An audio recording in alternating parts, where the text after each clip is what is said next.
Adjuncts. You may or may not be familiar with this term. An adjunct in brewing circles refers to a fermentable ingredient that has not been malted. Technically, wheat, rye and rice are classed as adjuncts. Adjuncts can be split into two main categories. Firstly, we will discuss kettle adjuncts. These are adjuncts with fermentable sugars and are added to the boil kettle or occasionally straight into the fermenter. Some examples are honey, brown sugar and dextrose. Some kettle adjuncts may have any number of simple sugars, i.e. glucose, sucrose, fructose, maltose, etc. Generally, kettle adjuncts are added sparingly to the grain bill. Knowing which adjunct will impart flavour into your beer is an important factor. For example, if using honey, you should remember it has a subtle flavouring effect, so most brewers add anywhere between 15 to 30% to a total adjunct amount. The opposite can be said with additives, such as maple syrup or molasses. Other adjuncts should be added sparingly as well, because too much and it can impart a solvent-like or boozy aftertaste.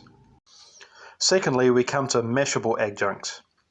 These adjuncts can further be broken down into two categories. Malted adjuncts, such as malted wheat and rye, contain enzymes, whereas alternatively, adjuncts such as corn and rice do not. Flaked and torrefied grains, which are not malted, also lack the energy enzymes to convert sugar to starch. Commonly used in grains in flaked or torrefied forms are oats, rye, corn and rice. Flake grains are made by treating the grain with steam and afterwards crushing the grain between hot rollers, whereas torrefied grains are made by heating the grains to 250 degrees centigrade until they implode, similar to popcorn. Adjuncts such as unmalted wheat, rye and oats should be used for specific flavour contributions. For example, unmalted wheat will give the beer a grainy and cloudy appearance that is typical in some blonde Belgian beers, and is added directly to the mash. It will also improve head retention and formation. Oats, which are scarce in starch, are not to be used as a replacement for malt in the mash, but they do offer a better mouthfeel and roundness, which makes them popular in stouts and porters. Rye is also used for its flavour, which imparts a strong, distinct character to the beer, as well as hints of orange and spice, but is notoriously tricky to lauter, and thus usually only used in small amounts, which is why it is frequently accompanied with oat or rice hulls to make it easier to extract the wort.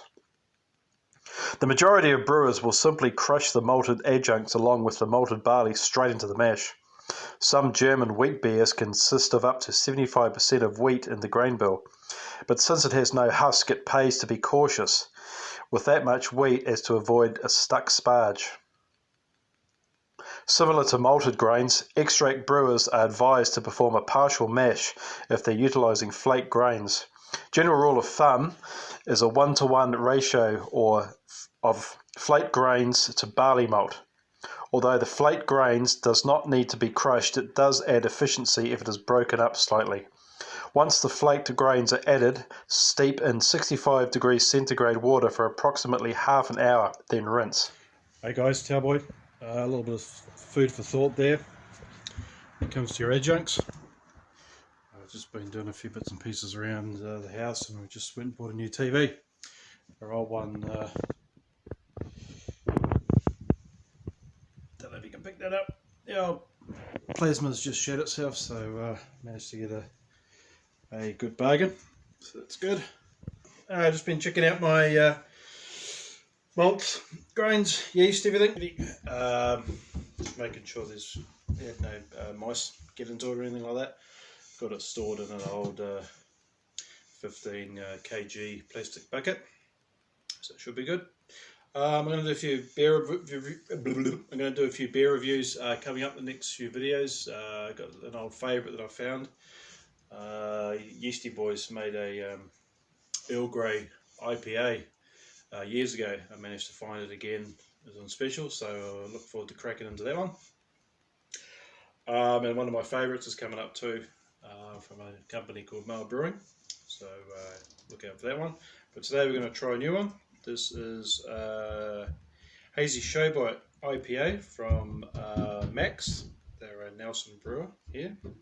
I won't lie, I've already had a few, but I was a bit cloudy when I had them, so we're going to give it the respect it deserves when you're sober. Cheers. Pours in quite nicely. Old aggressive pour happening. Beautiful hazy. If the camera picks that up, nice and beautifully and hazy. Nice tight white bubbles. It's going for a nose. Yeah, just as I remember, it's really nice nose on this one. Quite unique. Very piney, stone fruity. Hops really shine on this one. It's very nice. Okay, let's go in, let's dive in.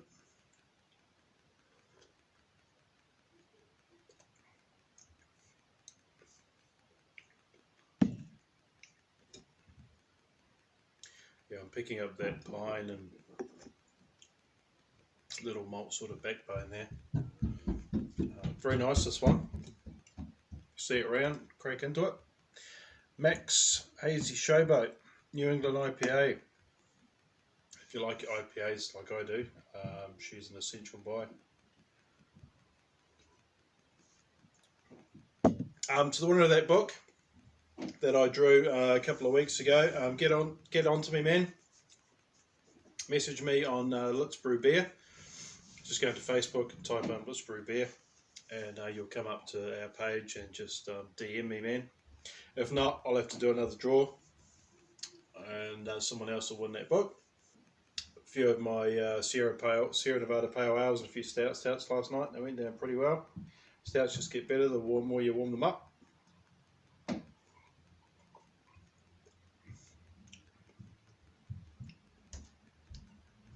A little bit of lemon in the background too. I can just picking up a little bit of lemon as it's warming up. Very nice. I'm going to drop this one here, guys.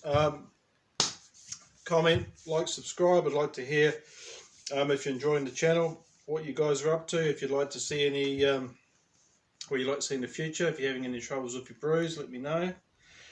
I'm also available on the Let's Brew Beer Facebook page. Yeah, so I'm going to leave this one here, guys, and finish off this beautiful beer. Thanks for watching. Thanks for getting involved, engaged, and I'll see you in the next one. Cheers, guys.